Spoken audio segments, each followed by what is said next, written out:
So let's start studying the mechanics. ठीक है, तो पहले तो मैं ओवरव्यू देता हूँ कि मैकेनिक्स में हम किन किन टाइप से चीज़ों को पढ़ेंगे। तो सबसे पहले मैकेनिक्स को दो बेसिक बाइफर्केशन में देखते हैं। First is kinematics. काइनामेटिक्स में हम पार्टिकल की स्टडी करेंगे, ये बिना टेंशन लेते हुए कि कॉज ऑफ मोशन क्या है ना। सो इट इज़ इफ़ेक्ट की स्टडी करेंगे, कॉज की स्टडी नहीं करेंगे। फिर डायनामिक्स पढ़ेंगे। डायनामिक्स में दो पोर्शन है, एक तो पार्टिकल डायनामिक्स। पार्टिकल डायनामिक्स में दो चैप्टर्स आते हैं, मोटा मोटा एक चैप्टर बोल सकते हैं, उसमें भी एक सब पार्ट है, लॉज ऑफ मोशन न्यूटन के। उसमें हम किसी भी ऑब्जेक्ट को पार्टिकल मानेंगे, पार्टिकल मानते हुए उसके बारे में सॉल्व करेंगे, उसका कॉज ऑफ मोशन देखेंगे। यहाँ पे कॉज नहीं देखेंगे, केवल इफेक्ट देखेंगे, और वो कॉज यहाँ पे देखेंगे किस वजह से हुआ था। और सर फिर आवाज़ उसके चली गई। चली गई, आएगी अभी। डायनामिक्स नहीं आ गई अब। सुना नहीं, मतलब जो डायनामिक्स डायनामिक्स जो आपने बोला। हाँ,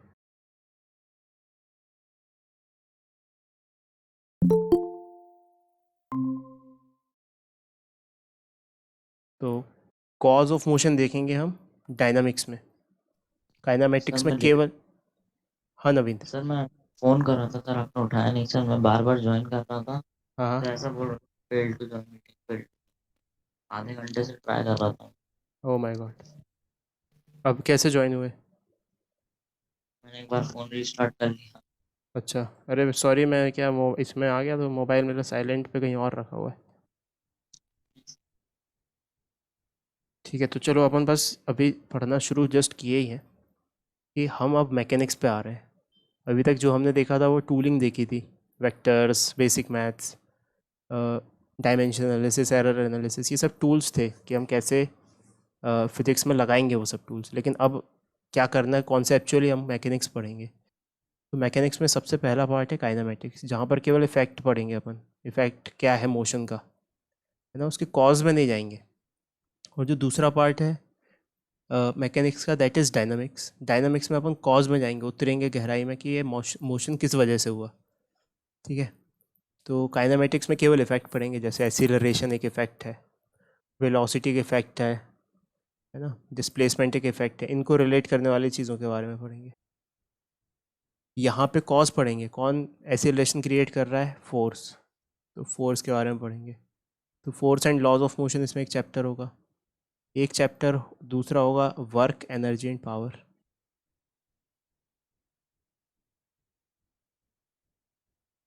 ठीक है, और फिर पहला पार्ट है इसमें पार्टिकल डायनामिक्स। पार्टिकल डायनामिक्स मतलब कि हमने ऐसे मान के रखा है कि हम जिस ऑब्जेक्ट की स्टडी कर रहे हैं वो पार्टिकल है, लेकिन असली में सारी पूरे वर्ल्ड में जितने ऑब्जेक्ट हैं वो पार्टिकल तो है नहीं, वो सिस्टम ऑफ पार्टिकल्स हैं। तो फिर अपन पढ़ेंगे रिजिड बॉडी डायनामिक्स।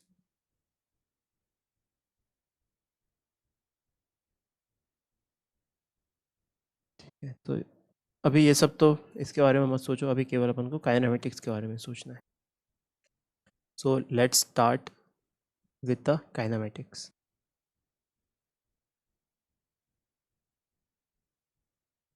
तो हम अपनी अंडरस्टैंडिंग बिल्ड करने के लिए कुछ छोटे छोटे जनरल पॉइंट्स देखते हैं। तो मैं जस्ट, ये तो मैं ऑलरेडी नाइन्थ की नॉलेज से पता होगा, लेकिन फिर भी लिखने के लिए हम कुछ कुछ पॉइंट लिख लेते हैं। तो काइनेमेटिक्स क्या है? Kinematics is the branch, is the branch of mechanics which deals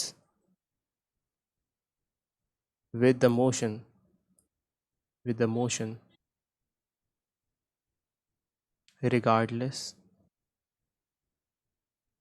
of the causes producing it.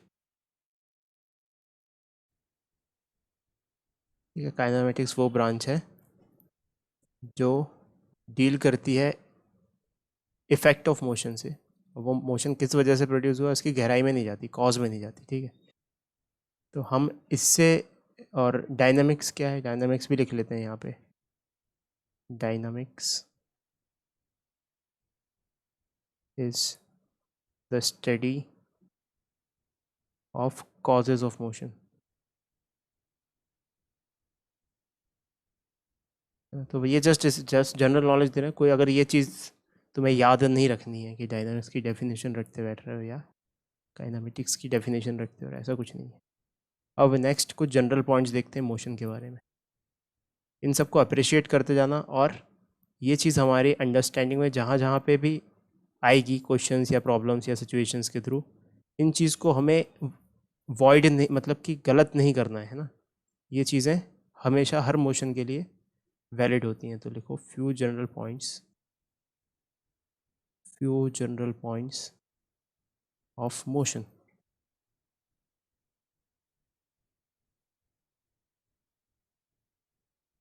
ठीक है, तो पहला, अच्छा कोई पूछे वेलोसिटी का डायरेक्शन क्या है,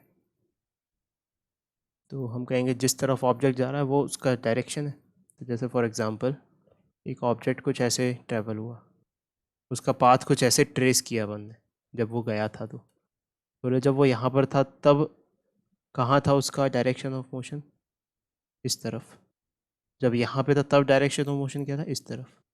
तो जिस पॉइंट पे है उस इंस्टेंट पे अगर हम टेंजेंट खींचें उस पॉइंट पे, तो वो डायरेक्शन ऑफ वेलोसिटी और डायरेक्शन ऑफ मोशन आता है।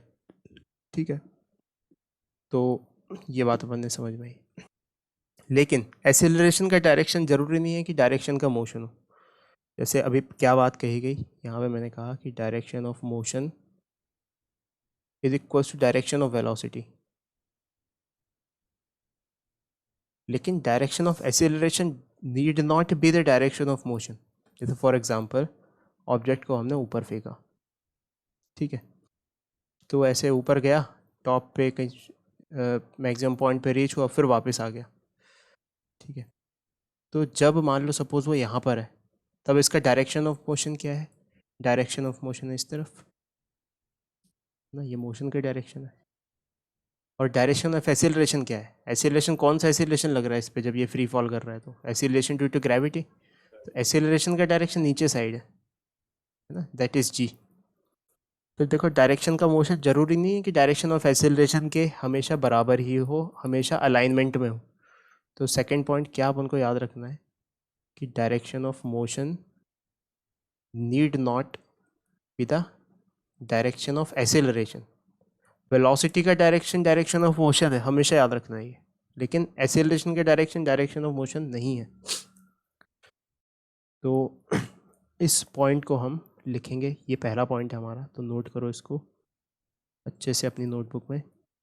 Direction of velocity is in the direction of motion, but direction of acceleration is not necessarily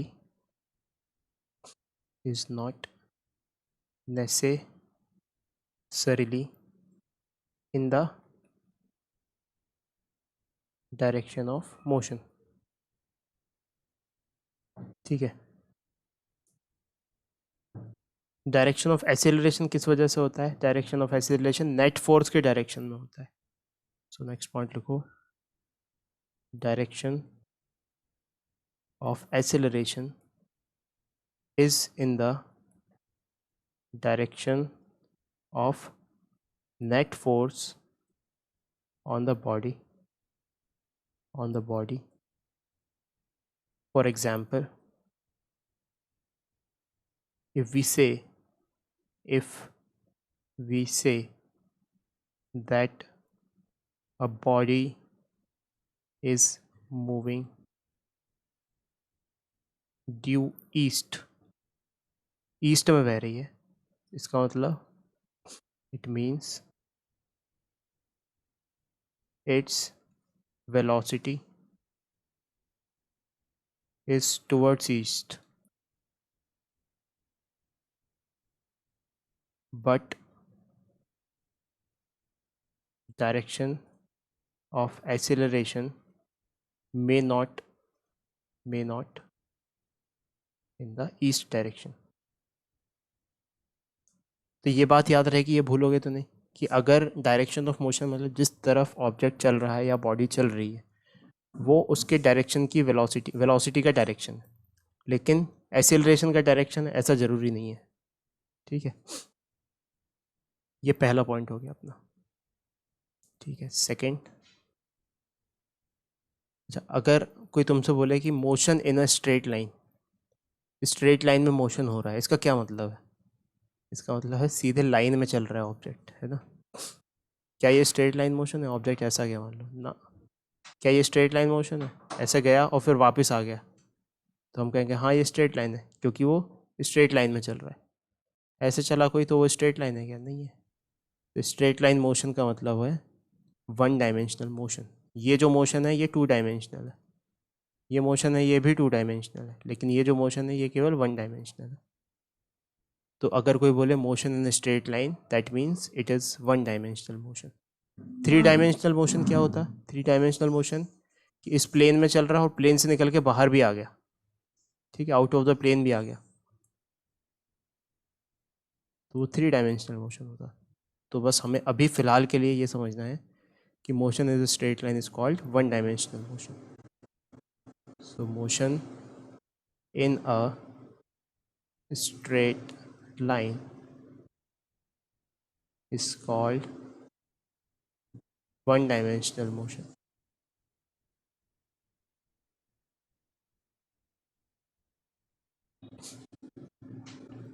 ठीक है, और जो मोशन स्ट्रेट लाइन में नहीं होते वो कर्वीलीनियर मोशन होते हैं. ठीक है, अच्छा वन डायमेंशनल मोशन को रेक्टिलीनियर मोशन भी बोलते हैं.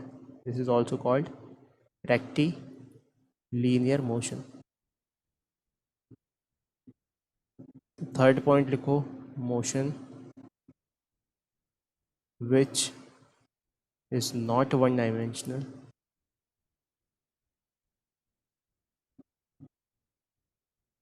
are called curvilinear motion.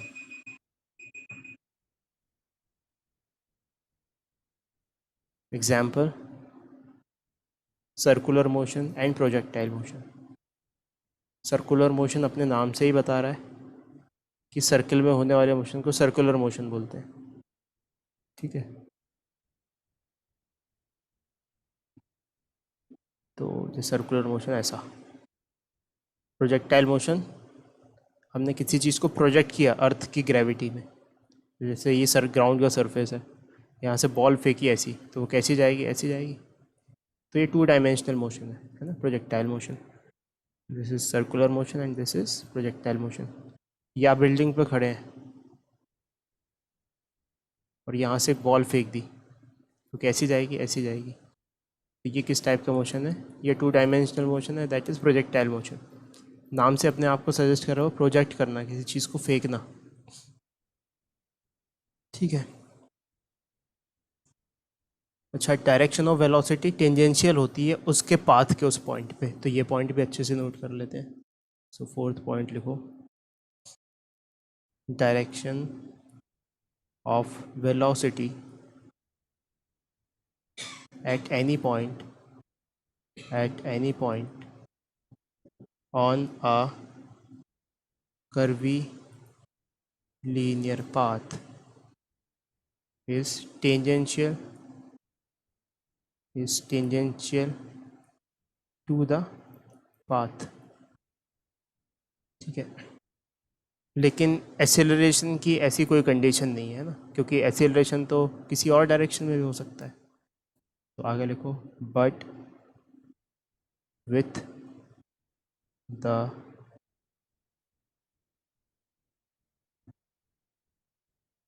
direction of acceleration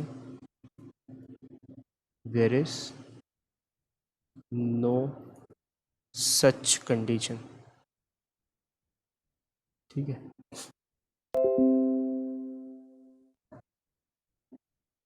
तो जैसे फॉर एग्जांपल कोई किसी ऑब्जेक्ट के ट्रैवल होने का पाथ ऐसा है, पाथ ट्रैवल्ड.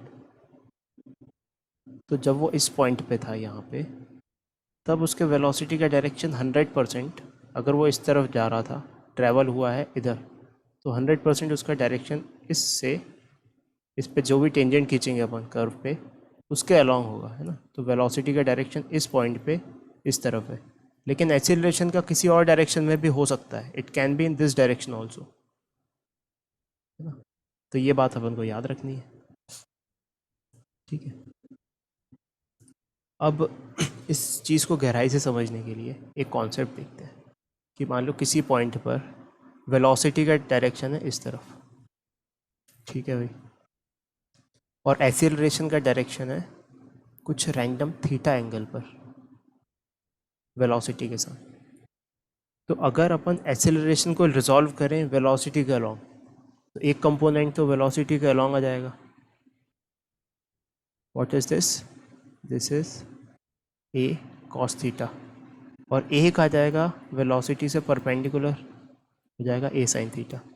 तो ये सिचुएशन कुछ ऐसी इक्विवेलेंटली बन गई है कि वेलोसिटी का डायरेक्शन तो इस तरफ है, नो डाउट अबाउट दैट, और एक्सीलरेशन के डायरेक्शन के दो कंपोनेंट हैं, एक पैरेलल कंपोनेंट और एक perpendicular component.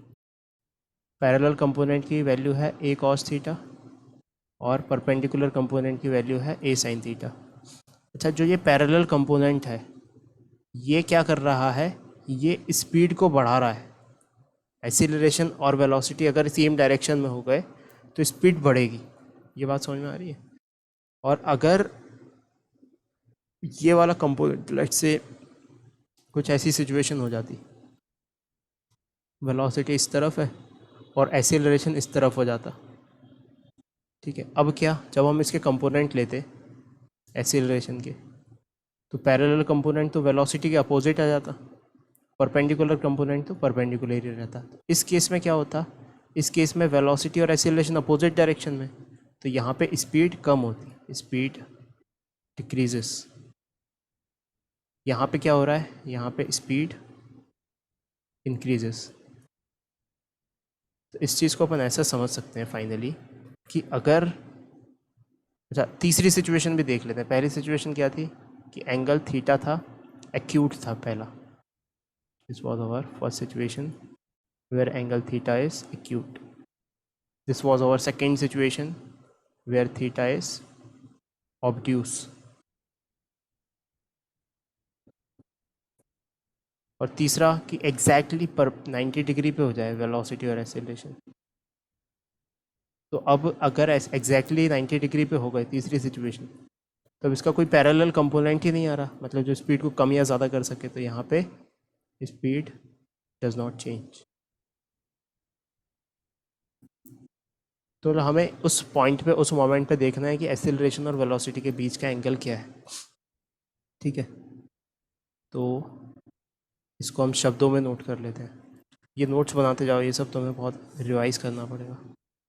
So at any point velocity of the particle of the particle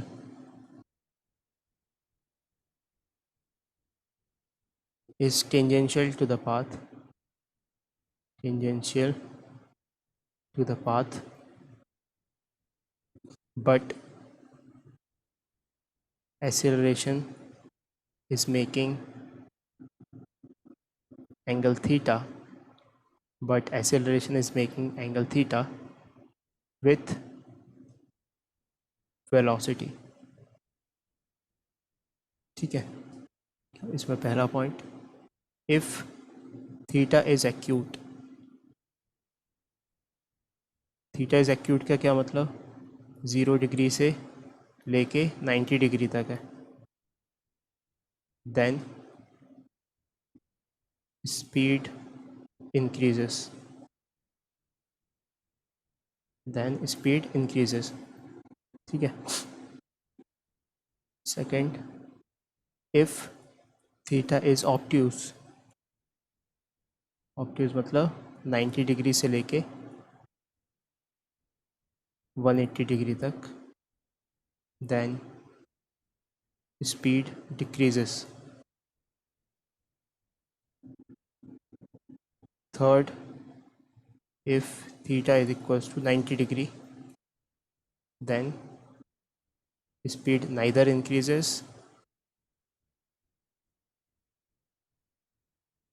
nor decreases, है ना? ये नोट कर लिया। तो ये बेसिक पॉइंट्स हैं जिनकी इन चीज़ों को हमें याद रखना है जस्ट, है ना? अभी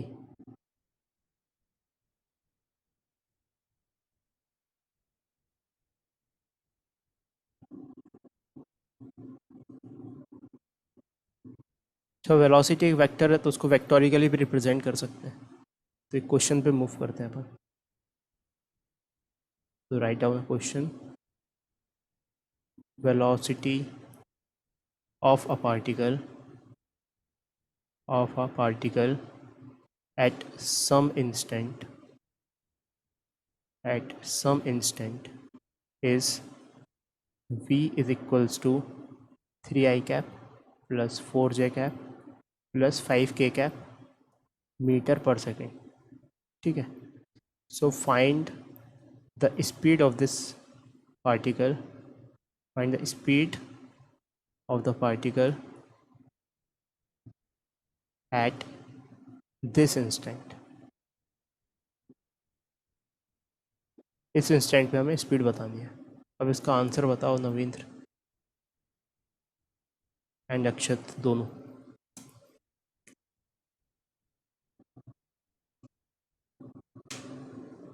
तो इसका मैग्नीट्यूड निकाल लेंगे। हाँ, इसका फॉर्मूला होता है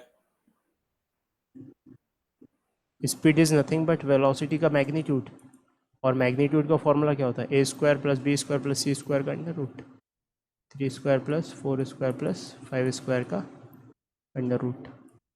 कितना जाएगा? 3 square plus 4 square is 25, 25 and 25 is root 50, root 50 is 5√2 metre per second. ये हो गया।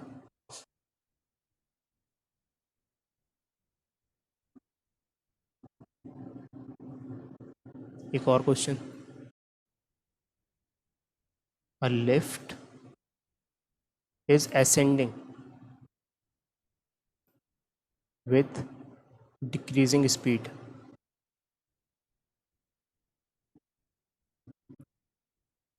So what are the directions of velocity and acceleration of the lift at the given instant, ठीक है? तो क्या कहा गया कि जो लिफ्ट है वो असेंड हो रही है। असेंड मतलब ऊपर जा रही है विथ डिक्रीजिंग स्पीड कम हो रही है उसकी। तो बताओ कि वेलोसिटी और एक्सेलरेशन के क्या डायरेक्शन है। तो हमने सिचुएशन को इमेजिन किया, ये लिफ्ट बनाया, असेंडिंग मतलब ऊपर जा रही है, तो डायरेक्शन ऑफ मोशन ऊपर है, यानी कि वेलोसिटी का डायरेक्शन ऊपर है, ठीक है? With decreasing speed. अब अगर बढ़ रही होती स्पीड, मतलब अगर बढ़ रही होती वेलोसिटी, तो डायरेक्शन ऑफ एक्सीलरेशन ऊपर होता, लेकिन यहाँ पे क्या घट रही है? इसकी वैल्यू घट रही है वक्त के साथ। इसका मतलब एक्सीलरेशन का डायरेक्शन किधर है? नीचे की साइड। तो वेलोसिटी का डायरेक्शन हो गया, डायरेक्शन ऑफ वेलोसिटी इस मोमेंट पे upwards, and direction of acceleration downwards. ये समझ में आया?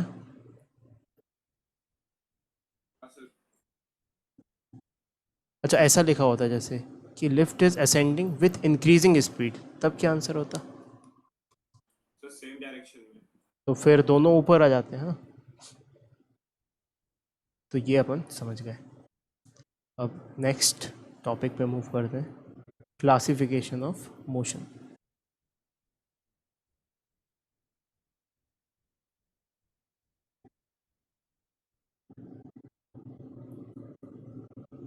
जब मोशन को क्लासीफाई करना क्यों इम्पोर्टेंट है, क्योंकि जब हमारे सामने सिचुएशन आएगी तो अगर हमने पहचान लिया कि यह यूनिफॉर्म मोशन है या नॉन यूनिफॉर्म मोशन है, एक्सीलरेशन हो रहा है कि नहीं हो रहा है, तो ये बाइफर्केशन लगा लिया तो बहुत आसानी से हम वो at the two the point concept वहाँ पे लगा पाएंगे, है ना। तो सबसे पहले हमें ये क्लासिफिकेशन करना आना चाहिए कि किस टाइप का मोशन है। तो यहाँ पे कुछ सेवरल टाइप्स के बाइफर्केशन है। First bifurcation is depending upon कि किस डायरेक्शन में मोशन हो रहा है। So according to the direction of motion, direction कह लें या कह लें कि किस डायमेंशन में हो रहा है ना। तो इसमें पहला है one dimensional motion. One dimensional motion, या इसको स्ट्रेट लाइन मोशन भी कह सकते हैं क्योंकि सीधी रेखा में होता है, स्ट्रेट लाइन मोशन, या रेक्टिलीनियर मोशन भी कह सकते हैं, रेक्टिलीनियर मोशन, या सिंपल लीनियर मोशन भी कह सकते हैं ना।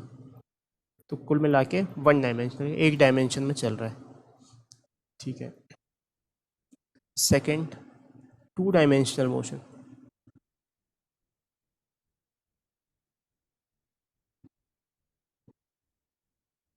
टू डी मोशन मतलब कि जहाँ पर एक्स एक्सिस और वाई एक्सिस दो की ज़रूरत पड़े हमें, है ना। वन डायमेंशनल मोशन मतलब केवल एक ही एक्सिस की ज़रूरत पड़े, वो होगा वन डायमेंशनल मोशन। जहाँ पे दो एक्सिस की ज़रूरत पड़ जाए वो होगा टू डायमेंशनल मोशन। और थर्ड, थ्री डायमेंशनल मोशन। तो टू डी के आगे फिर से डायमेंशनल लिख दिया, तो ये लिखने की ज़रूरत नहीं है, तो दो बार ये डी फॉर डायमेंशनल ही होता है ना। तो three D motion, three dimensional motion. Three dimensional motion में तीन एक्सिस की ज़रूरत पड़ेगी, एक्स वाई जेड। इस टू डायमेंशनल मोशन को हम मोशन इन अ प्लेन भी बोल सकते हैं। This is called motion in a plane, क्योंकि एक ही प्लेन में मोशन हो रहा है, ठीक है। थ्री डायमेंशनल मोशन को हम मोशन इन अ स्पेस भी बोल सकते हैं।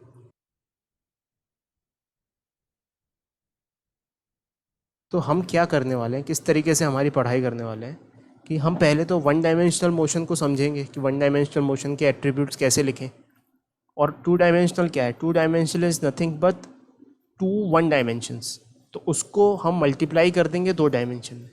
और तीन डायमेंशन क्या है, three dimension is nothing but one dimension तीन बार, तो फिर उसको हम मल्टीप्लाई कर देंगे उन सब कॉन्सेप्ट को तीन डायमेंशंस में। तो कुल मिला के सबसे पहले हमको वन डायमेंशनल पढ़ना है।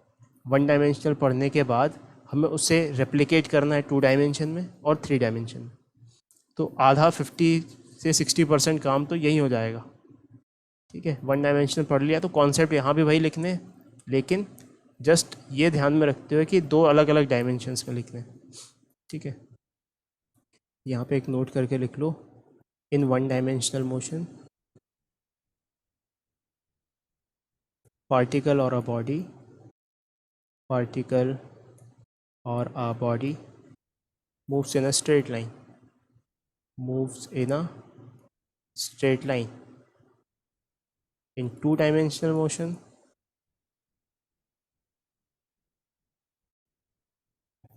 it moves in a plane, and in three-dimensional motion, it moves in a space, ठीक है। तो ये फर्स्ट टाइप का बाइफर्केशन था according to direction of motion. अब दूसरे टाइप का बाइफर्केशन है कि डिपेंडिंग अपॉन कि एक्सीलरेट हो रहा है या नहीं।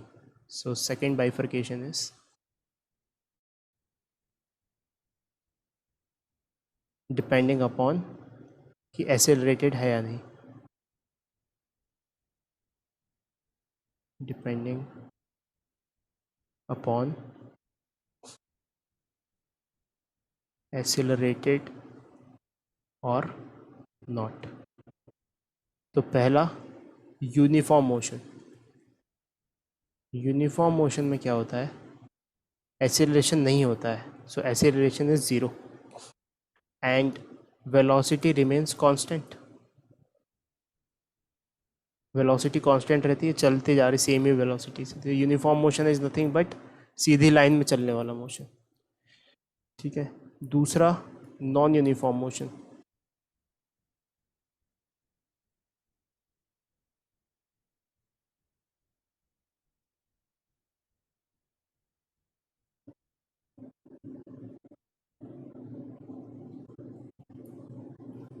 तो नॉन यूनिफॉर्म मोशन में क्या मतलब कि एक्सेलरेशन ज़ीरो नहीं है। इसमें भी दो भाग कि यूनिफॉर्म एक्सेलरेशन हो सकता है, यूनिफॉर्मली एक्सेलरेटेड।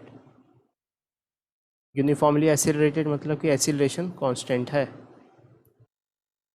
और दूसरा non uniformly accelerated, non uniformly accelerated, जिसमें एक्सेलरेशन कांस्टेंट नहीं है, वेरिएबल है ना।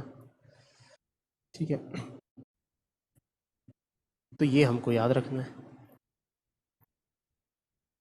तो इसमें कंक्लूडरी पॉइंट्स लिख लेते हैं। So in uniform motion, in uniform motion, velocity of the particle is constant, and in non-uniformly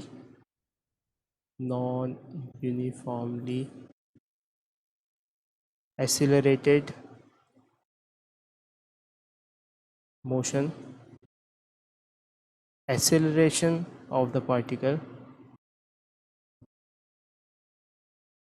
is not constant। ठीक है। अच्छा, जो हमारे पास इक्वेशन ऑफ मोशन थी, v is equal to U plus A T, V S is equal to U T plus half A T square and V square minus U square equal to 2as, वो हम केवल कब लगा सकते थे, जब हमारे पास यूनिफॉर्मली एक्सिलरेटेड मोशन होता था। बहुत important point, the equations of motion v is equal to U plus A T, s is equal to U T plus half A T square and v square minus U square is equals to 2as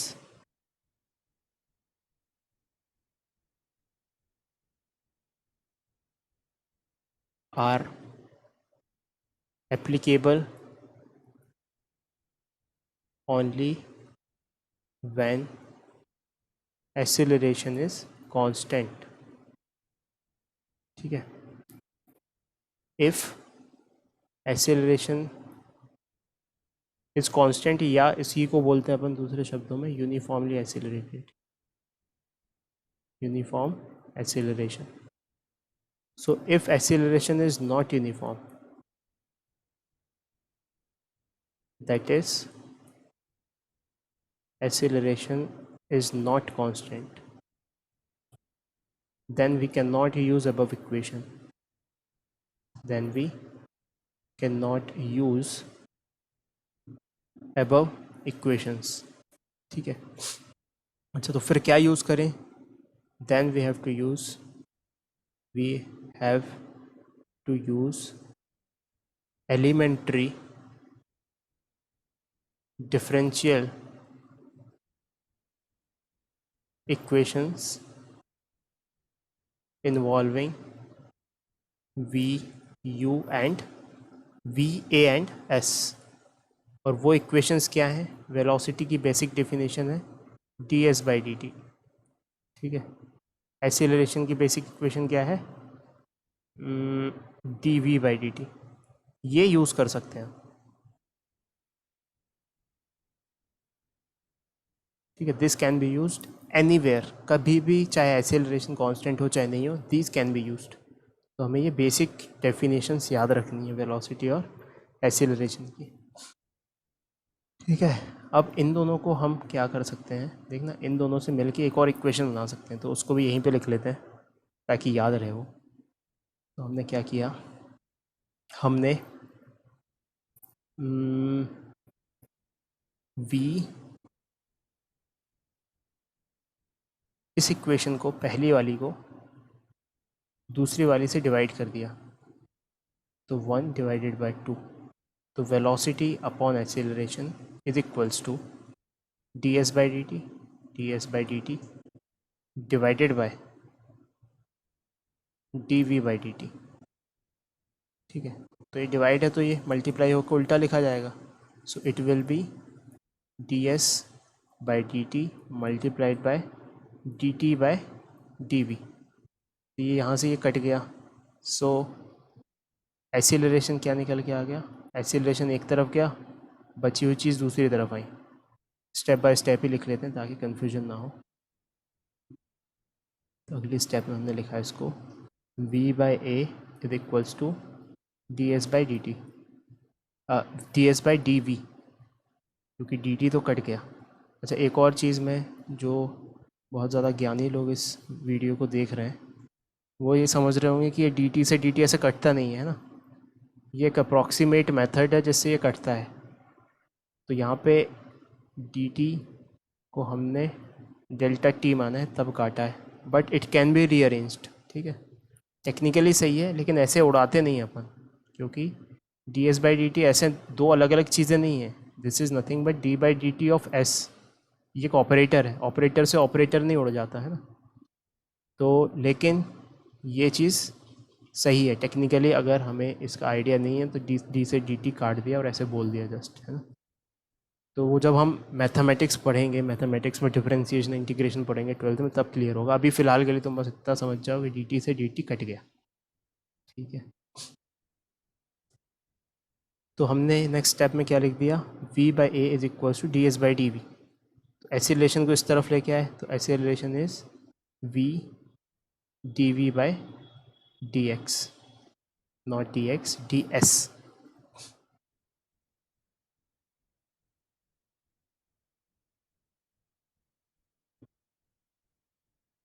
तो ये तीसरी equation भी बन गई। तीसरी equation is nothing but first और second को manipulate करके आई है। तो बेसिक दो इक्वेशंस ही हैं, एक वेलोसिटी के डेफिनेशन और एक एक्सीलरेशन की डेफिनेशन। तो बस हमें अभी इतना याद रखना है। ठीक है,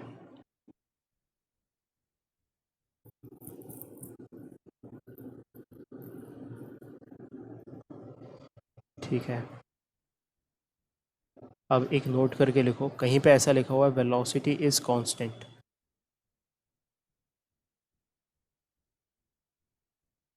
कहीं पे ऐसा लिखा हुआ है वेलोसिटी इज़ कांस्टेंट। तो इस चीज़ का क्या मतलब है, वेलोसिटी एक वेक्टर क्वांटिटी है। ठीक है, तो मतलब वो उसके मैग्नीट्यूड और डायरेक्शन दोनों के बारे में बता रहा है कि दोनों चीज़ें कांस्टेंट है। तो वेलोसिटी इज़ कांस्टेंट का मतलब उसका magnitude is constant and direction is constant. Magnitude is constant मतलब स्पीड ही होता है मैग्नीट्यूड ऑफ वेलोसिटी। क्या है वेलोसिटी का मैग्नीट्यूड, क्या है स्पीड। तो यहाँ से इसका मतलब है स्पीड इज कांस्टेंट। और बाय डेफिनेशन ऑफ एक्सेलरेशन, अगर हम एक्सेलरेशन निकालना चाहें तो क्या लिखेंगे, d we by D t. अब वेलोसिटी अगर कांस्टेंट है तो कांस्टेंट का डिफरेंशिएशन क्या होता है, ज़ीरो। तो for velocity is constant, acceleration is zero. ये बात समझ में आई।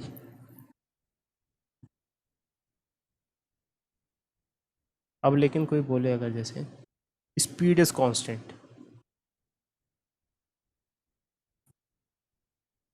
अच्छा ऊपर वाले का अगर, अभी ऊपर वाले को और देखो, वेलोसिटी इज कांस्टेंट को लिटरली हम ऐसे समझ सकते हैं कि एक ही डायरेक्शन में जा रहा है स्ट्रेट लाइन में, और उसकी वेलोसिटी वही की वही है हमेशा, है ना। यहाँ पे भी 5 मीटर पर सेकेंड, यहाँ पे भी 5 मीटर पर सेकेंड, और डायरेक्शन भी सेम होना चाहिए, क्योंकि पलट गया अगर डायरेक्शन तो डायरेक्शन चेंज हो जाएगा। इसका मतलब डायरेक्शन भी आगे की साइड ही रहेगा हमेशा। तो कुल मिला के वेलोसिटी इज़ कांस्टेंट, तो हमारे दिमाग में केवल ये पिक्चर बननी चाहिए कि पार्टिकल स्ट्रेट लाइन में एक ही डायरेक्शन में कांस्टेंट स्पीड से ट्रेवल किया जा रहा है। ठीक है, अब दूसरी सिचुएशन आई हमारे सामने, कभी ऐसा बोला स्पीड इज़ कांस्टेंट, तो क्या हम ऐसा बोल सकते हैं कि velocity is constant? No sir, direction फिर अलग नहीं हो बोल सकता सकते, बिल्कुल सही पकड़ा अक्षत। तो वेलोसिटी इज़ कांस्टेंट नहीं बोल सकते, हम केवल ये बोल सकते हैं कि वेलोसिटी का मैग्नीट्यूड इज़ कांस्टेंट। डायरेक्शन के बारे में हम कुछ कह नहीं सकते, can be changing, can be changing. तो जैसे फॉर एग्जांपल एक सर्कुलर मोशन कंसीडर करो जिसमें ऑब्जेक्ट एक ही स्पीड से ट्रैवल कर रहा है, 3 metre per second, 3 metre per second. तो इस पॉइंट पे वेलोसिटी 3 मीटर पर सेकेंड इस डायरेक्शन में, इस पॉइंट पे वेलोसिटी इस डायरेक्शन में। तो ये अलग अलग वेलोसिटीज़ हैं, v1 v2, भले ही मैग्नीट्यूड सेम है लेकिन डायरेक्शन तो अलग है। तो ये रिप्रेजेंट कर रहा है जहाँ पर स्पीड कांस्टेंट है।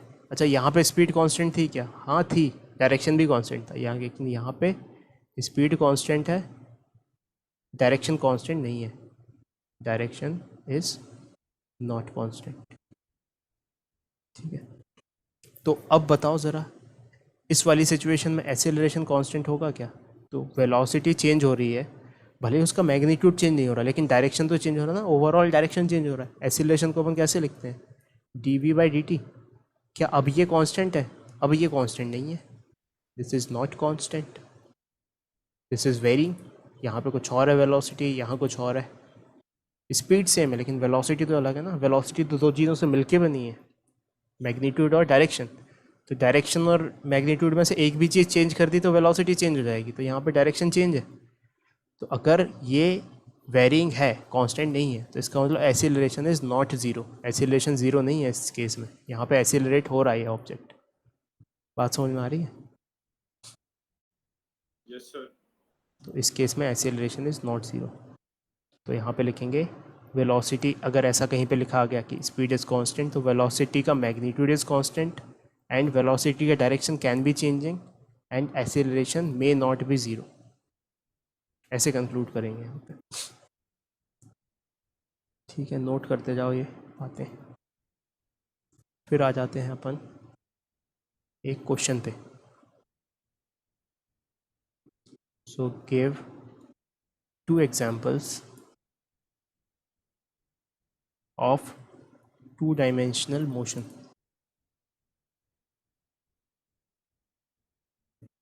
दो डायमेंशनल मोशन के 2 एग्जांपल बताओ। तो बता देते हैं, एक सर्कुलर मोशन, और लीनियर मोशन। एक लीनियर नहीं, लीनियर तो फिर वो 1 डायमेंशन होगा, प्रोजेक्टाइल मोशन।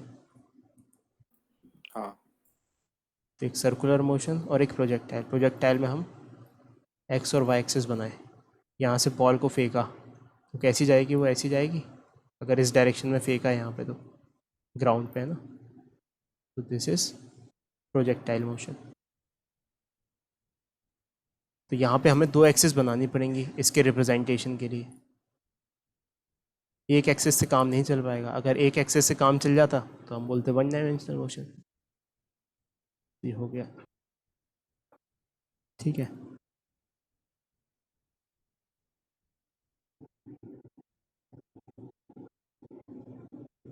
ठीक है, फिर आ जाते हैं एक और क्वेश्चन पे।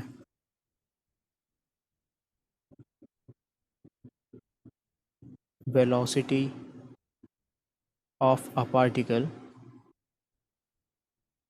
is v vector is equals to 2i cap plus 3j cap minus 4k cap meter per second, and its acceleration is 0, and its acceleration is 0. So state whether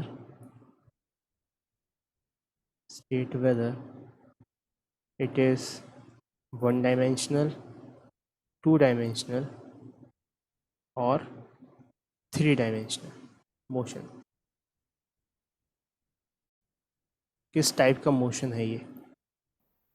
sir हाँ बताओ अक्षत। सर 3D होगा क्योंकि 3 components है उसमें। अच्छा, अब 3D यहाँ पे कंपोनेंट्स का क्या मतलब है कि ये मान लो रेफरेंस एक्सिस हमने ऐसी बनाई, मान लो सपोज कुछ, ठीक है, और उसमें ये वाला जो कंपोनेंट ऐसा बना चढ़ा के कुछ इस डायरेक्शन में आ गया, समझना अच्छे से, वेलोसिटी का डायरेक्शन इस डायरेक्शन में आ गया, ठीक है। ये अपनी एक्स वाई और जेड एक्सेस हो गई। अब बोल रहा है ये कि एसिलरेशन ज़ीरो है उसका। एसिलरेशन ज़ीरो है मतलब कि क्या, एसिलरेशन मतलब जो वेलोसिटी है इसकी वही रहेगी, उसी डायरेक्शन में रहेगी। तो अब बताओ ये वन डायमेंशनल है कि टू डायमेंशनल है या थ्री डायमेंशनल है? So one dimension. One dimensional है। ये बात समझ में आई? तो इसका आंसर क्या होगा? One dimensional. तो कंपोनेंट्स देख के हम ये नहीं बताएंगे कि वो वन डायमेंशनल है थ्री डायमेंशनल है, हम उसका पाथ देख के बताएंगे कि वो वन डायमेंशनल है कि थ्री डायमेंशनल है। तो यहाँ पे इसका पाथ स्ट्रेट लाइन है, since its path is straight line, therefore this is one dimensional.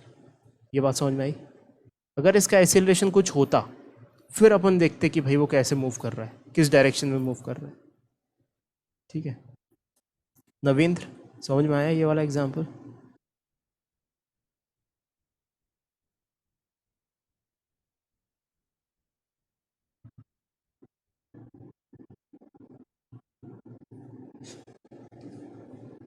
ठीक है, एक और एग्जांपल क्वेश्चन के थ्रू करते हैं। Projectile motion is a two-dimensional motion with constant acceleration. Is this statement true or false? तो projectile motion जो होता है दो डायमेंशनल में, वो कांस्टेंट एक्सेलरेशन होता है उसमें, ये स्टेटमेंट ट्रू है या फॉल्स है? तो हम सोचते हैं, चलो बैठ के, कि लेफ्ट से हमने ये एक्सिस बना ली और ओरिजिन को बोल दिया वो पॉइंट जहाँ से ऑब्जेक्ट को फेंका गया। तो लेट्स से यहाँ से हमने v वेलोसिटी u वेलोसिटी से इसको फेंक दिया, तो कैसा ट्रैवल होगा उसका पाथ? ऐसे जाएगा, ऐसे ऐसे ऐसे और ऐसे गिर जाएगा। तो बोल रहा है कि एक्सेलरेशन कांस्टेंट है क्या इसमें? तो हम देखेंगे, जब वो वहाँ यहाँ पर था तब एक्सेलरेशन कहाँ था? जब एक्सेलरेशन था नीचे की तरफ, that is g। Free fall हो रहा है ये तो। यहाँ पे था तब एक्सेलरेशन कहाँ था? तब भी नीचे g। यहाँ था तब कहाँ एक्सेलरेशन? तब भी नीचे g। यहाँ पे है तब एक्सेलरेशन कहाँ? तब भी नीचे g। हर पॉइंट पे सेम एक्सेलरेशन है मैग्नीट्यूड वाइज और डायरेक्शन भी सेम है, दैट इज़ डाउनवर्ड। इसलिए हम कहेंगे दिस स्टेटमेंट इज ट्रू, क्योंकि एक्सेलरेशन का मैग्नीट्यूड भी g है और डायरेक्शन भी डाउनवर्ड है हर पॉइंट पे। ये बात समझ में आई? So this is true. और लिखेंगे, इसमें बहुत कन्फ्यूजन होता है बच्चों को लगता है कि हमने ऑब्जेक्ट को फेंका है, अगर वो गया बॉल जाके नीचे गिरी ग्राउंड पे कहीं पे, तो ऐसा लगता है कि एक्सेलरेट होके जा रही है। नहीं, एक्सेलरेशन हाँ एक्सेलरेट होके जा रही है, बिल्कुल सही बात है, लेकिन एक्सेलरेशन चेंज नहीं हो रहा है, हर पॉइंट पे एक्सेलरेशन नीचे है और डाउनवर्ड है। तो ट्रू, लेकिन वेलोसिटी तो चेंज हो रही है, उसकी वेलोसिटी direction बिल्कुल भी चेंज हो रही है, बिल्कुल चेंज हो रही है वेलोसिटी, और डायरेक्शन भी चेंज हो रही है। डायरेक्शन भी चेंज हो रहा है। हाँ, तो फिर एक्सेलरेशन तो अब हर पॉइंट पे अपन एनालाइज करेंगे। ये लो, ये बनाया हमने प्रोजेक्टाइल मोशन का थोड़ा जूम्ड इन व्यू। अब इस पॉइंट पे कंसीडर किया, वेलोसिटी किस तरफ है? टेंजेंशियल डायरेक्शन में। एक्सेलरेशन किस तरफ है? नीचे की तरफ। This is acceleration and this is velocity. तो अब यहाँ से अगर एक्सेलरेशन इसके अलोंग नहीं होता, समझ, एक्सेलरेशन ज़ीरो होता, तब तो ये सीधे चलती रहती। तो इस एक्सेलरेशन ने क्या किया? इस एक्सेलरेशन ने ऑब्ट्यूज एंगल बना रहा है यहाँ पे, तो इस स्पीड को कम कर दिया। तो ये थोड़ी देर बाद यहाँ पर इसकी स्पीड हो जाएगी कम और डायरेक्शन भी चेंज हो जाएगा, क्योंकि एक्सेलरेशन ने वेलोसिटी का डायरेक्शन भी चेंज कर दिया, है ना। तो यहाँ पे v वेलोसिटी, तो यहाँ पे कुछ v डैश हो गई। अब एक्सेलरेशन फिर भी वहीं लग रहा है, तो अब और कम होगी। एक ऐसा मोड आएगा जब वेलोसिटी और एक्सेलरेशन परपेंडिकुलर हो जाएंगे। अब इसके बाद क्या होगा? इसके बाद वेलोसिटी और एक्सेलरेशन के बीच में एक्यूट एंगल बनने लगेगा, ठीक है। यहाँ पे कुछ v ट्रिपल डैश लिख दो, यहाँ पे कुछ 4 डैश लिख दो, अलग अलग वेलोसिटी हो जाएगी। अब वेलोसिटी बढ़ती जाएगी नीचे की साइड। ये बात समझ में आ रही है अक्षत? Yes sir. है ना। तो एक्सेलरेशन कांस्टेंट है, लेकिन क्योंकि शुरुआत में अगर मान लो ऐसा होता कि वेलोसिटी इस तरफ होती, ऊपर फेंकते अपन वर्टिकली ऊपर, और एक्सेलरेशन नीचे की साइड है, वो तो होना ही है, तब फिर स्ट्रेट लाइन मोशन आ जाता। लेकिन शुरुआत में जो इनिशियल वेलोसिटी है that is making some angle with the acceleration, इसलिए ये अजीब और गरीब टाइप का फिगर दिखा हमें पाथ का। ठीक है, ऐसी सिचुएशन होती तो फिर स्ट्रेट लाइन होता, ऐसी सिचुएशन हो गई इसलिए प्रोजेक्टाइल हो गया।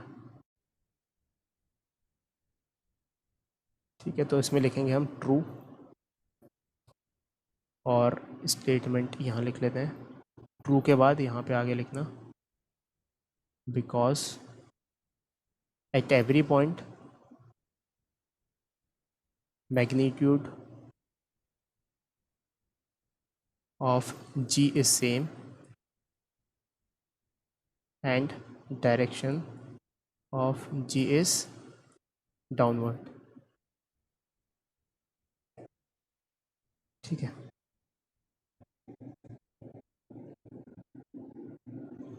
तो this is nothing but 2-dimensional motion with constant gravity। so this is 2D motion with constant acceleration, ऐसे बोल सकते हैं।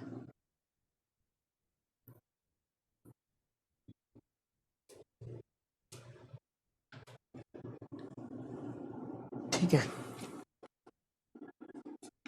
तो अब थोड़ा सा एनलाइटनमेंट अचीव करने के लिए कुछ बेसिक टर्म्स को डिफाइन कर लेते हैं।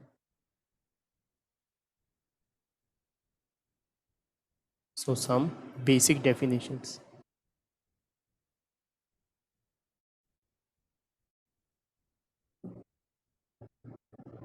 इसमें सबसे पहली बेसिक डेफिनेशन है पोजीशन वेक्टर और डिस्प्लेसमेंट वेक्टर। तो फर्स्ट इज पोजीशन वेक्टर।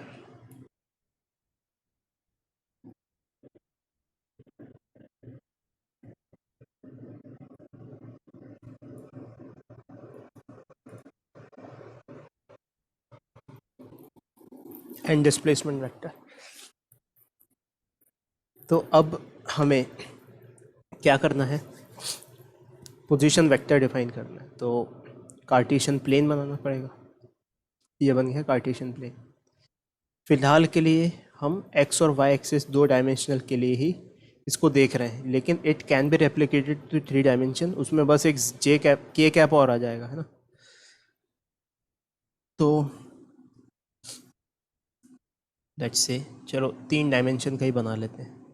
इसको विजुअलाइज करना हालांकि टफ होता है, क्योंकि 2 डायमेंशन में 3 डायमेंशनल ड्रॉ करना पॉसिबल नहीं है। तो फिर भी वॉट एवर, लेट्स से एक पार्टिकल था, वो यहाँ पर था। तो ओरिजिन से जो इसकी पोजीशन जुड़ी, this vector is called the position vector R1। ठीक है, वो पॉइंट ए पे था और फिर कुछ ऐसा हुआ उसके साथ कि वो पॉइंट बी पर पहुँच गया। ठीक है, इस पॉइंट के पोजीशन वेक्टर को अपन R2 बोल देते हैं। तो उसका डिस्प्लेसमेंट क्या हुआ, डिस्प्लेसमेंट हुआ ए से बी। बचपन से जानते हैं हम डिस्प्लेसमेंट को कैसे मार्क करना है, इनिशियल पॉइंट से फाइनल पॉइंट को जोड़ दो। सो this is the displacement vector, S vector. ठीक है, तो ए के कोऑर्डिनेट्स लिख लेते हैं अपन, x1, y1, z1, x1, y1, z1। B के कोऑर्डिनेट लिख लेते हैं x2, y2, z2। ठीक है, वो ए से बी पहुंच गया। तो डिस्प्लेसमेंट वेक्टर कैसे लिखोगे, डिस्प्लेसमेंट वेक्टर लिखोगे कुछ इस तरीके से। कैसे सिखाया था, फाइनल माइनस इनिशियल लिखते हैं। तो x2 minus x1 I cap plus y2 minus y1 J cap plus z2 minus z1 K cap. ठीक है, अब इस पे फिर से गौर करो। R1 इधर है, R2 इधर है, सॉरी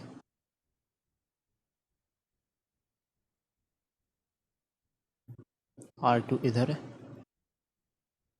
और डिस्प्लेसमेंट वेक्टर इधर है।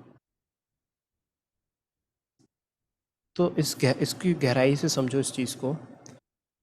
ये वेक्टर की हेड से इस वेक्टर का टेल जुड़ा हुआ है। ठीक है, मतलब R1 वेक्टर और R2 वेक्टर को ऐड कर देंगे तो, सॉरी R1 वेक्टर और डिस्प्लेसमेंट वेक्टर को ऐड कर देंगे तो R2 वेक्टर आना चाहिए ट्राइंगल ऑफ वेक्टर एडिशन से। So by using triangle law of vector addition,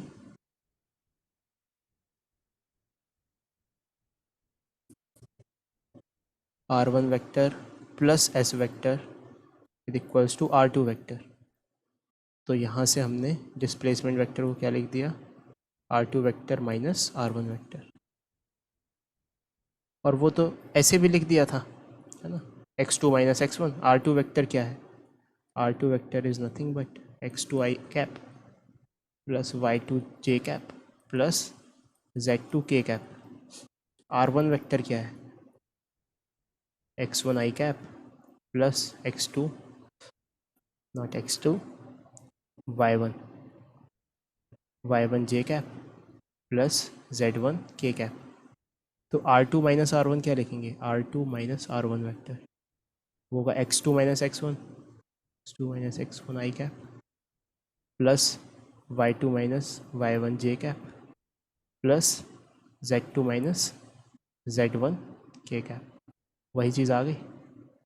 तो मतलब कुल मिला के हमें डिस्प्लेसमेंट वेक्टर को कुछ इस तरीके से याद रखना है, this was final vector and this was initial vector. तो finally this is what we want to convey कि डिस्प्लेसमेंट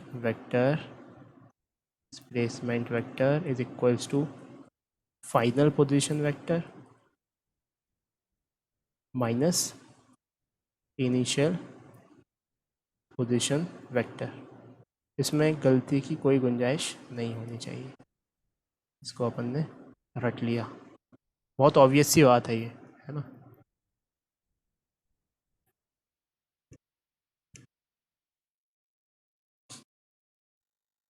तो ये समझ गए हम कि पोजीशन वेक्टर और डिस्प्लेसमेंट वेक्टर में क्या रिलेशन है।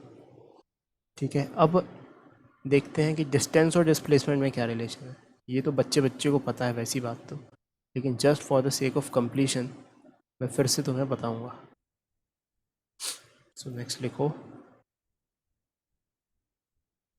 Distance and displacement.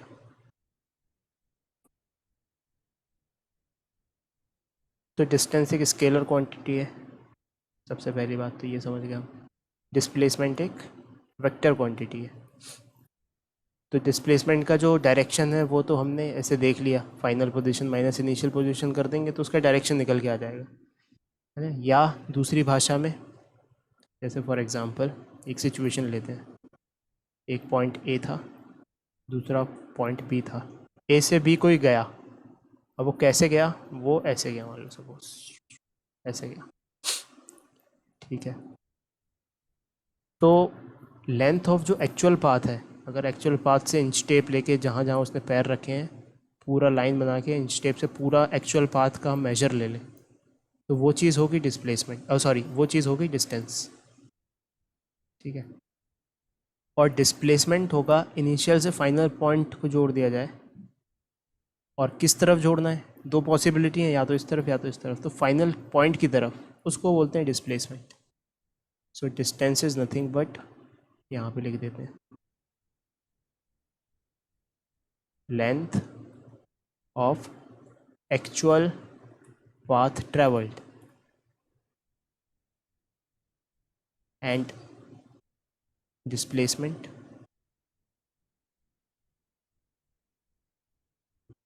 length of the shortest distance between initial and final point taken in the direction towards final point। Final point की तरफ डायरेक्शन लेना है ना, इनिशियल की तरफ नहीं। तो दैट इज डिस्प्लेसमेंट। डिस्टेंस को हम किस अक्षर से डिनोट करते हैं, डिस्टेंस को हम लेट्स से डी से डिनोट कर देते हैं, डिस्प्लेसमेंट को हम एस वेक्टर से डिनोट करते हैं। तो ये वाली चीज़ है डी, और ये जो एरो से बनाया हुआ है ये है एस, ठीक है। अच्छा, डिस्टेंस और डिस्प्लेसमेंट कब बराबर हो सकते हैं बताओ अपने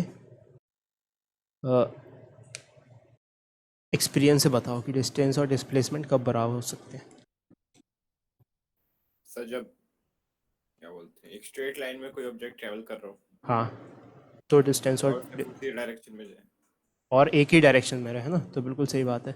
जैसे अगर कोई बोले कि स्ट्रेट लाइन में ट्रैवल कर रहे हैं, तो लेट्स से यहाँ से शुरू हुआ, यहाँ गया और फिर वापस यहाँ आ गया, तो अब इनिशियल और फाइनल पॉइंट तो ये हो गया, डिस्टेंस और डिस्प्लेसमेंट सेम हो गया, सॉरी डिस्प्लेसमेंट तो ज़ीरो हो गया।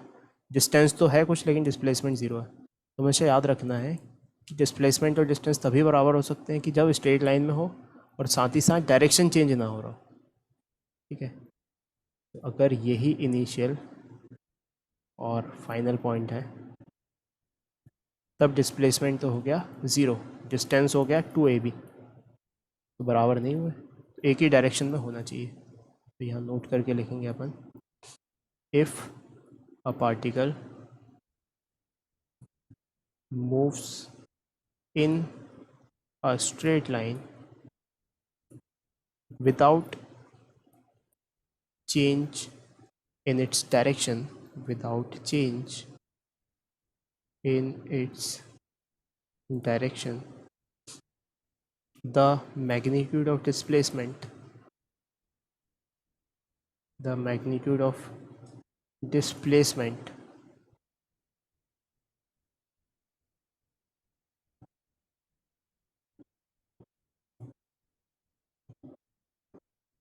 is equal to the distance traveled.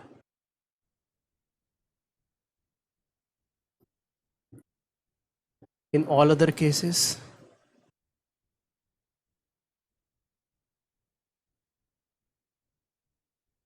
magnitude of displacement is less than the distance traveled.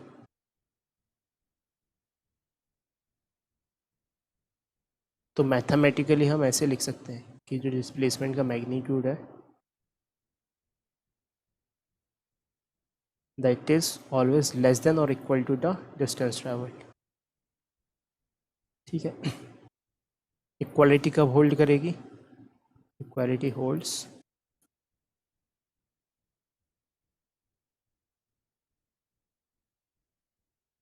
when the motion in is in straight line and in same direction. पहला वाला point है ना ये।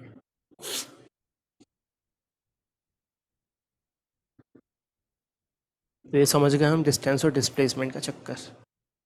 अब next जाते हैं एवरेज स्पीड और average velocity क्या है।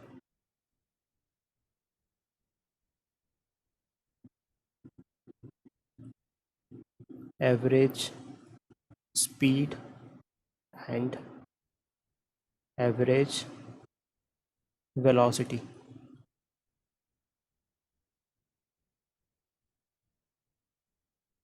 तो mathematically average speed is nothing but total distance traveled upon total time. So this is total distance traveled upon total time taken, और average velocity is net displacement upon time taken.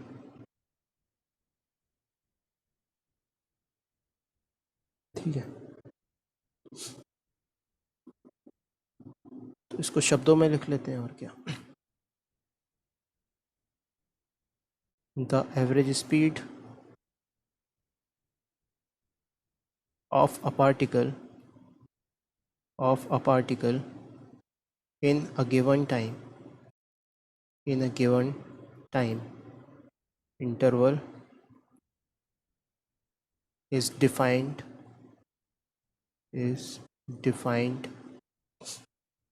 as the ratio of total distance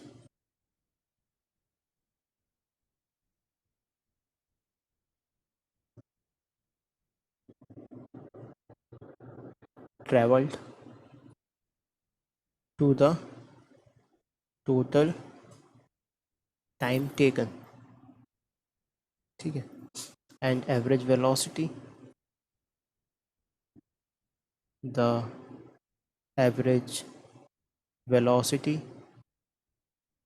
is defined as the ratio of total displacement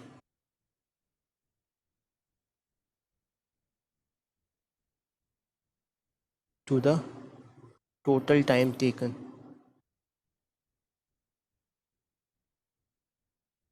ठीक है, mathematically v average यानी कि average speed is given by total distance upon total time taken, और v average vectorially मतलब average velocity का symbol है ये, is displacement upon time taken. इसको d बाई टी लिखना चाहिए, इसको s बाई टी लिख देना चाहिए. ठीक है, बस इतनी सी बात है. तो मतलब कुल मिला के अगर हमारे सामने शब्द आ जाए एवरेज वेलोसिटी, तो हमें सोचना है डिस्प्लेसमेंट अपॉन टाइम, और एवरेज स्पीड आ जाए तो सोचना है डिस्टेंस अपॉन टाइम. ठीक है, तो ये एवरेज मतलब ये टाइम एवरेज है. जैसे कोई ट्रेन चली, शुरुआत में 60 किलोमीटर प्रति घंटा चली, फिर 120 पहुंच गई, फिर कुछ देर खड़ी रही वहाँ पे, तो ये पूरा ओवरऑल जितना डिस्टेंस ट्रेवल किया उसने वो रखेंगे हम उस फॉर्मूले में, divided by total time taken. It will include resting time also, जहाँ पर वो खड़ी रही वो टाइम भी इंक्लूड होगा. तो इसके एग्जाम्पल देखेंगे अभी अपन आगे. अभी तो जस्ट अपन देखते हैं कि एवरेज तो देख लिया, एवरेज मतलब टाइम एवरेज, लेकिन उस इंस्टेंट पे क्या होगी, इंस्टेंटेनियस वेलोसिटी और इंस्टेंटेनियस स्पीड. तो नेक्स्ट पॉइंट इज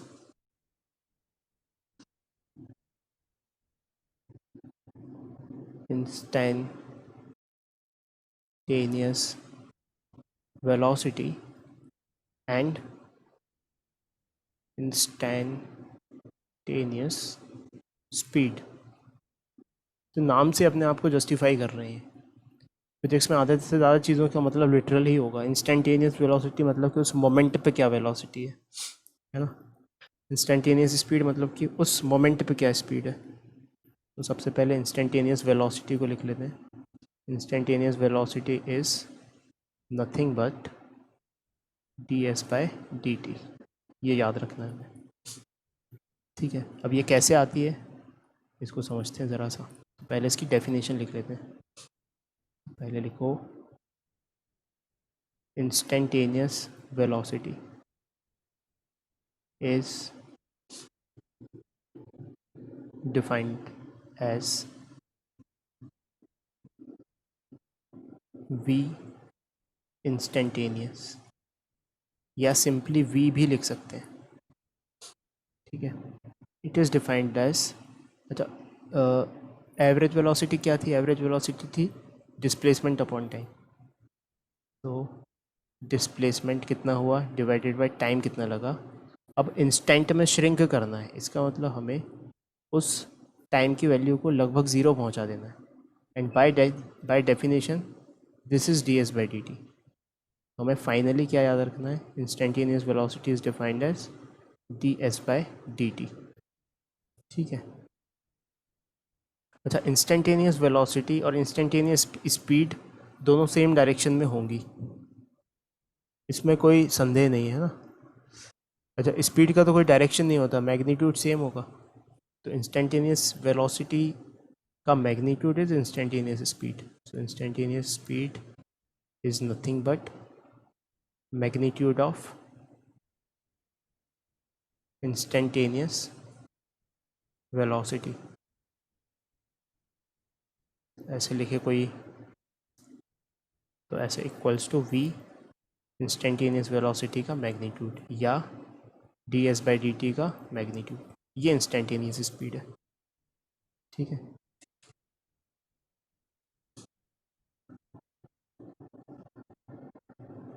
अब एक next article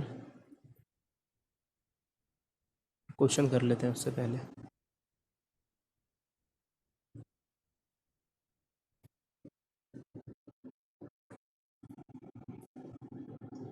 In 1 second, a particle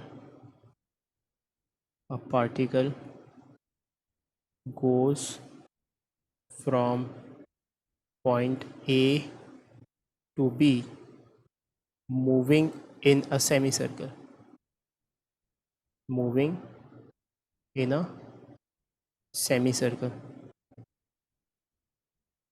as shown in the figure. Then find the magnitude of the average velocity.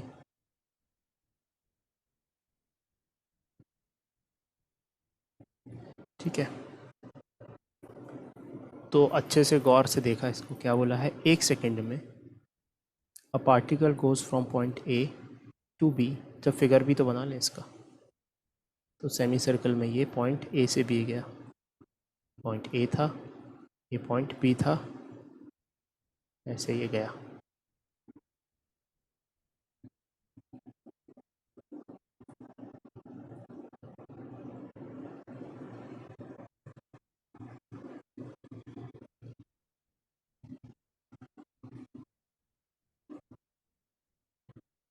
ठीक है, ये सेमी सर्कल है और जिसका रेडियस 1 मीटर है। ठीक है, तो पॉइंट ए से बी गया वो 1 सेकेंड में, moving in the semi circle. Then find the magnitude of average velocity. Average velocity का मैग्नीट्यूड फाइंड करना है। Sir 2 meter per second. 2 meter per second, बिल्कुल सही बात है। तो एवरेज वेलोसिटी क्या होगा? Average velocity is nothing but, अच्छा सबसे पहले तो एवरेज वेलोसिटी का मैग्नीट्यूड होगा टोटल डिस्प्लेसमेंट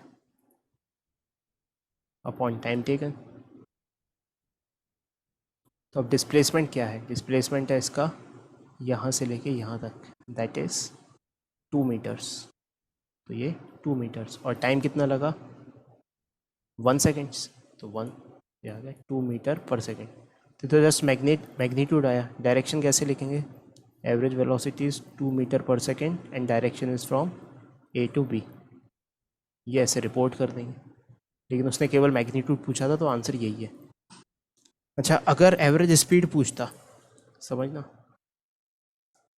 एवरेज स्पीड, तब क्या करते हम? तब करते total distance upon total time. तब टोटल डिस्टेंस 2 नहीं है, टोटल डिस्टेंस तो ये वाला लेंथ है, सेमी सर्कल का लेंथ। पूरे सर्कल का लेंथ 2 पाई आर होता है, तो सेमी सर्कल का लेंथ होगा पाई आर, और समय 1 है। पाई कितना है? 3.14। रेडियस कितना है? 2, और ये 1, तो ये हो गया 6.28 मीटर पर सेकेंड। अब एवरेज स्पीड का कुछ डायरेक्शन तो होता नहीं, तो इतना ही लिख के छोड़ देते। तो ऐसे अपन ऐसे सवाल सॉल्व कर लेंगे। तो आंसर तो अपना यही था बस। ठीक है, ये उसने एवरेज वेलोसिटी का मैग्नीट्यूड पूछा था। अब आ जाते हैं नेक्स्ट क्वेश्चन पे।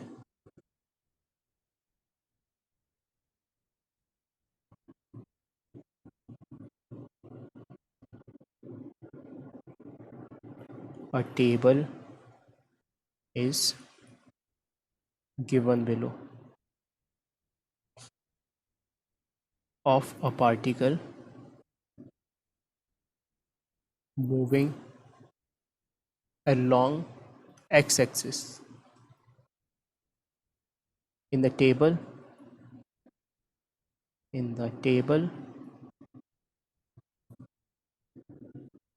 speed of particle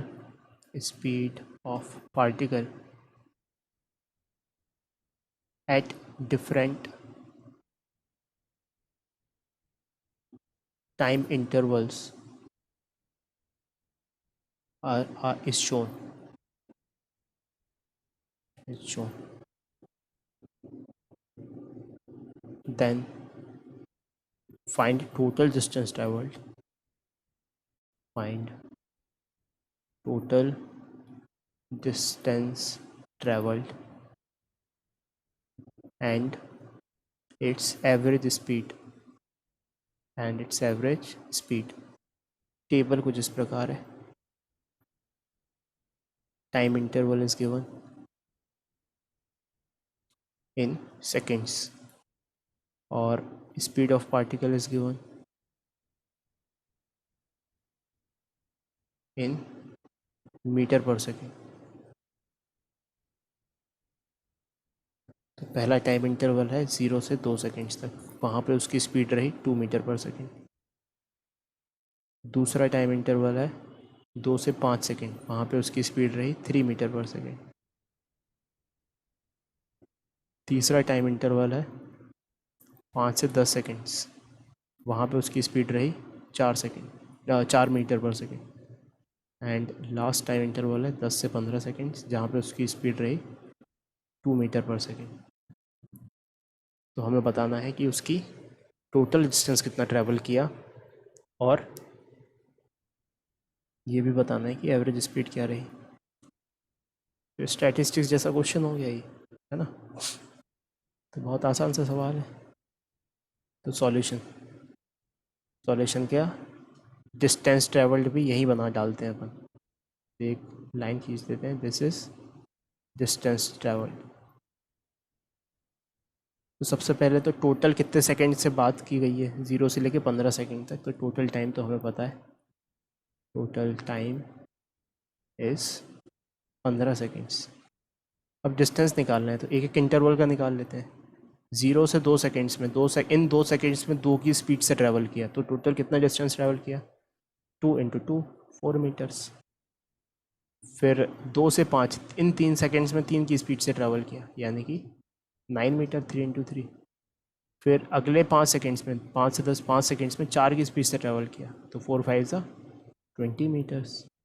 फिर अगले 5 सेकंड में 2 की स्पीड से ट्रैवल किया, तो 2 × 5 इज़ 10 मीटर्स. ठीक है. तो नेट डिस्टेंस ट्रैवल कितना हुआ, 4 और 9 13, 13 और 20 33, 33 और 10 43 मीटर्स. टोटल टाइम कितना लगा, 15 सेकंड्स. तो average speed is total distance upon total time, so that is 43/15. इसको सॉल्व किया, 14 40 15 2 जा 30, फिर आया 130, 15 8 जा 120, तो बचा 8, और 80 15 अच्छे से कर लेते हैं एक बार. 43 डिवाइडेड बाय 15, 15 2 जा 30, तो बचा 130. फिर पॉइंट लग गया, 8 जब 120 होता है ना, 5 8 40, 5 8 5 8 8, हाँ 120. फिर आया कितना, 10 आया, मतलब कि 100. 15 6 जा 90 होता है, और 15 7 जा 105 होता है, तो लगभग 7 के करीब लिख दो. तो 2.87 मीटर पर सेकेंड. सब कुछ ऐसा यूनिट में है, तो आंसर भी ऐसा यूनिट में आएगा. तो फर्स्ट का आंसर हो गया 43 मीटर, और दूसरा आंसर हो गया 2.87 मीटर पर सेकेंड. ये बात समझ में आई.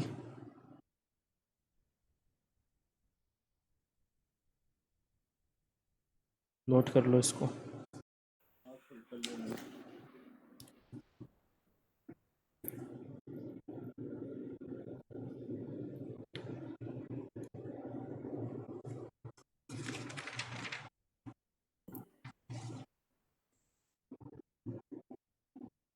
से कर लिया. ठीक है, फिर एक और सवाल कर लेते हैं.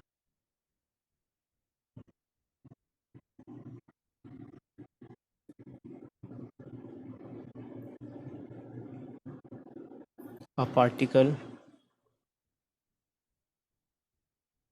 is moving along x-axis. Its x coordinate varies with time as x is equals to 2t square plus 4t minus 6. Here x is in meters and t is in seconds. So find average velocity between the time interval t is equals to 0 to t is equals to 2 seconds. ठीक है,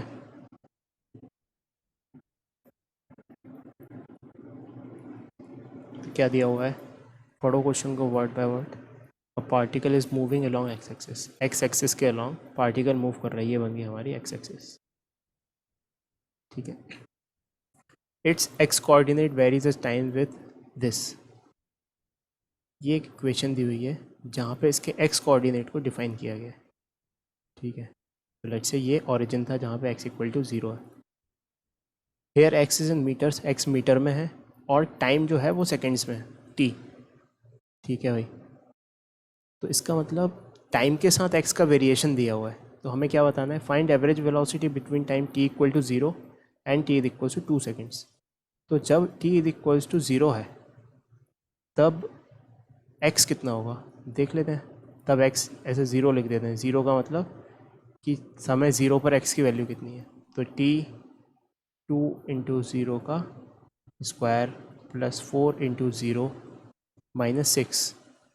तो ये हो गया -6, यानी कि पहले कहाँ पे है वो है सबसे पहले -6 पे. ठीक है, फिर t इज इक्वल टू 2 पे x2 बोल देते हैं उसे. तो कहाँ पे है वो, 2 into 2 square plus 4 into 2 minus 6. 2 into 2 square is 24, that is 8 plus 8 minus 6. 8 और 8 16, 16 में से 6 गए 10 मीटर्स. तो पहले -6 मीटर्स पे था, फिर 10 मीटर्स पे आ गया. 10 मीटर यहाँ पे कहीं पे होगा. तो अब यहाँ से लेके यहाँ तक का डिस्प्लेसमेंट चाहिए हमें. क्या, एवरेज वेलोसिटी निकालना है. Find average velocity. So v average is final displacement. तो डिस्प्लेसमेंट अपॉन टाइम. डिस्प्लेसमेंट क्या है, डिस्प्लेसमेंट ये है. कितना है डिस्प्लेसमेंट, डिस्प्लेसमेंट है 3 मीटर. 16 मीटर्स. किस डायरेक्शन में, आई कैप की तरफ, पॉजिटिव एक्स की तरफ.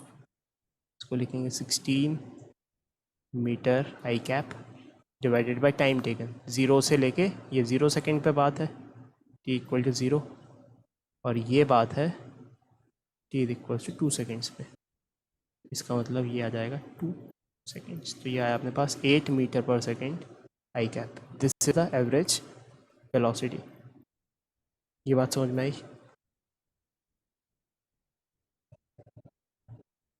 Yes sir. नोट कर लो इसको.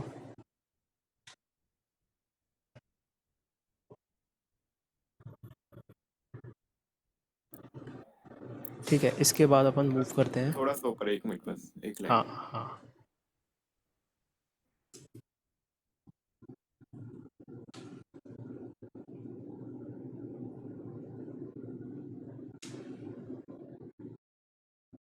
हो गया सर. ठीक है. अब आ जाते हैं अपन एवरेज एंड इंस्टेंटेनियस एक्सीलरेशन पे. So next, average and instantaneous acceleration.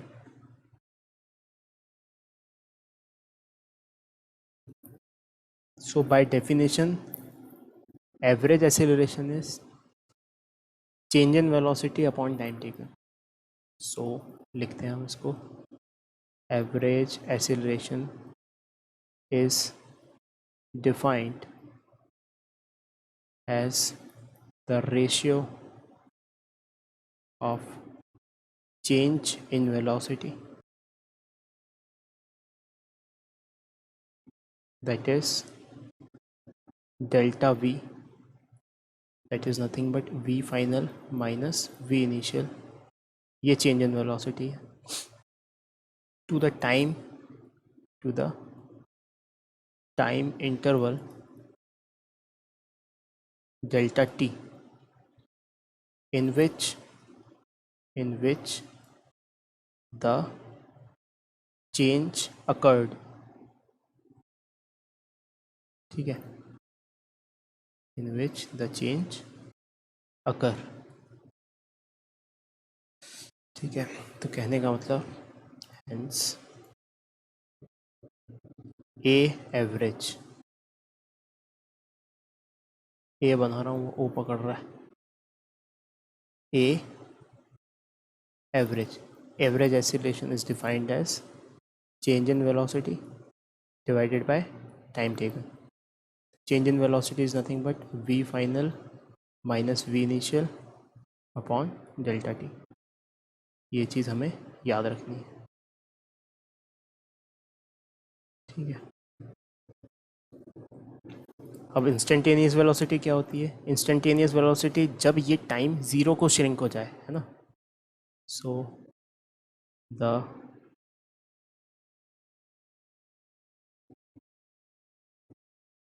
instantaneous not velocity, acceleration. Instantaneous acceleration is defined at a particular instant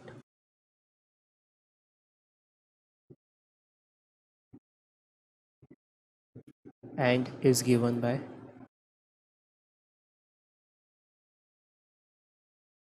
acceleration at that instant, or simple acceleration is limit delta t tending to 0.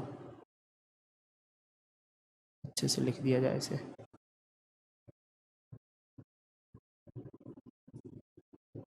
when delta v by delta t, तो यही चीज़ dv by dt होती है. So this is dv by dt. Oh my god, crash हो गया. Just a second, I'm getting back to it.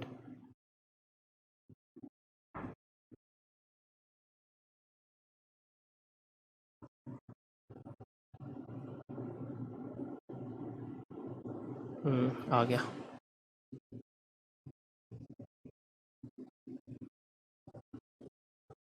सो क्या लिख रहे थे? Limit delta t tending to 0, delta v by delta t. Screen नहीं है, एक सेकेंड.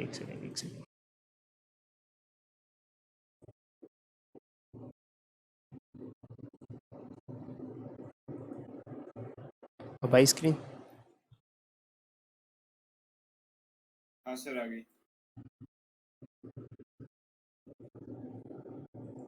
ठीक है, तो delta v by delta T यही चीज़ होती है जब ये श्रिंक हो जाता है ज़ीरो की तरफ delta t. So this is nothing but d v by d T. तो एवरेज इंस्टेंटेनियस एक्सेलरेशन को हमें d we by D t की तरह याद रखना है. This is instantaneous acceleration.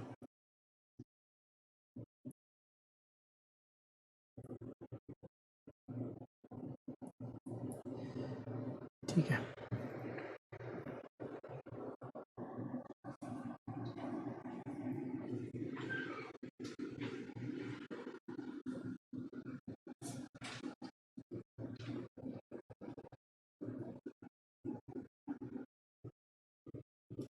Sir थोड़ा सा ऊपर करना था. हाँ.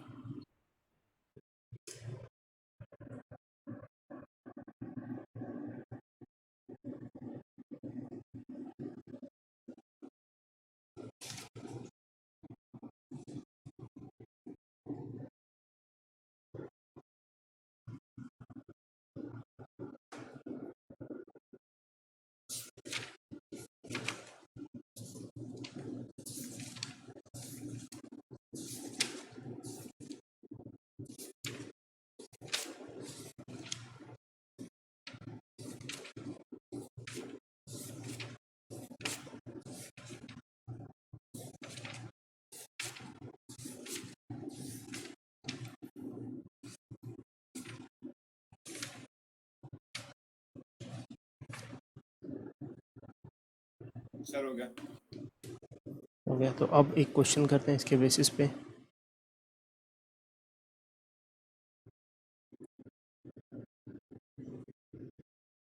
तो क्वेश्चन लिखो, a particle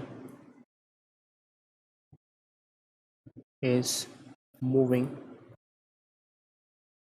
in xy plane, in xy plane, its x and y coordinates, x and y coordinates vary with time as x is equals to 2t square and y is equals to t cube. x और y coordinates कुछ इस तरीके से very हो रहे हैं, ठीक है। here x and y are in meters and t in seconds. So find average acceleration between a time interval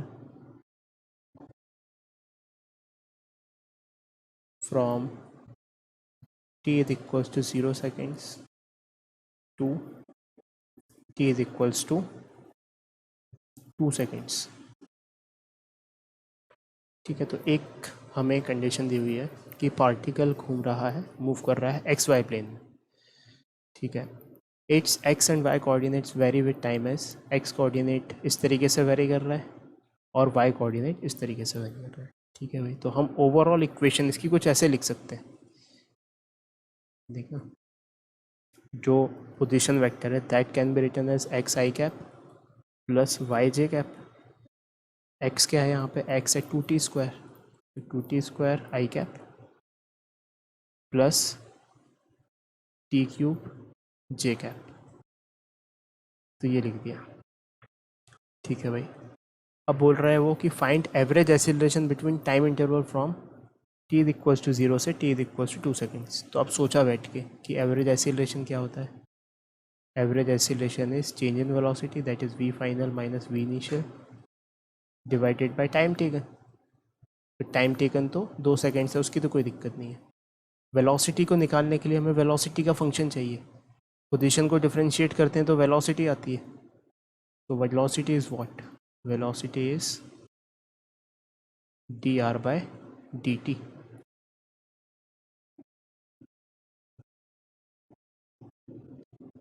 तो अब डिफरेंशिएट किया तो आई कैप को डिफरेंशिएट करेंगे पहले, तो क्या आएगा 4 इंटू टी, ये क्या सिंबल पकड़ रहा है,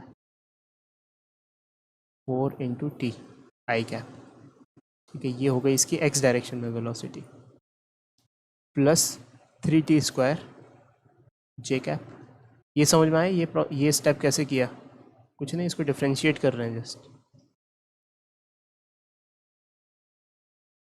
अक्षत हाँ सर। आया समझ में ये, हाँ डिफरेंशिएट किया है। डिफरेंशिएट। अब हमें फाइनल वेलोसिटी, इसमें फाइनल वेलोसिटी रखनी है यहाँ पे, तो फाइनल क्या 2 सेकेंड पे रखनी है। तो velocity final is at t is equal to 2 seconds. तो वो कितना आया, इस पूरी इक्वेशन में उठा के 2 रख दो, तो 4 इंटू 2 आई कैप प्लस 3 इंटू 2 स्क्वायर जे कैप। तो ये आया अपने पास 8 आई कैप प्लस 4 3 तक 12 जे कैप। ये फाइनल वेलोसिटी हो गई, ठीक है। इनिशियल वेलोसिटी चाहिए, इनिशियल वेलोसिटी कब चाहिए, इनिशियल वेलोसिटी चाहिए जब समय शून्य था। इसका मतलब 4 इंटू शून्य आई कैप प्लस 3 इंटू शून्य स्क्वायर जे कैप। तो 4 इंटू शून्य शून्य शून्य, तो ये ओवरऑल शून्य बन गया। तो अब एवरेज एक्सीलरेशन के लिए रख दिया यहाँ पे, तो is equals to v final is what 8 i cap plus 12 j cap, 8 i cap plus 12 j cap minus initial is 0 divided by time taken is 2 seconds. तो कुल मिला के ये हो गया 4 i cap plus 6 j cap. सब कुछ ऐसा यूनिट में रखा है तो एवरेज एक्सीलरेशन भी ऐसा यूनिट में आएगा, that is metre per second square.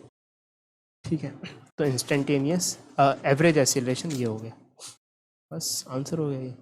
Average acceleration पूछा था तो बता दिया हमने, yes this sir. Is our answer. ठीक है, तो अक्षत अभी तुम क्या करने वाले हो जस्ट अभी इस क्लास के बाद?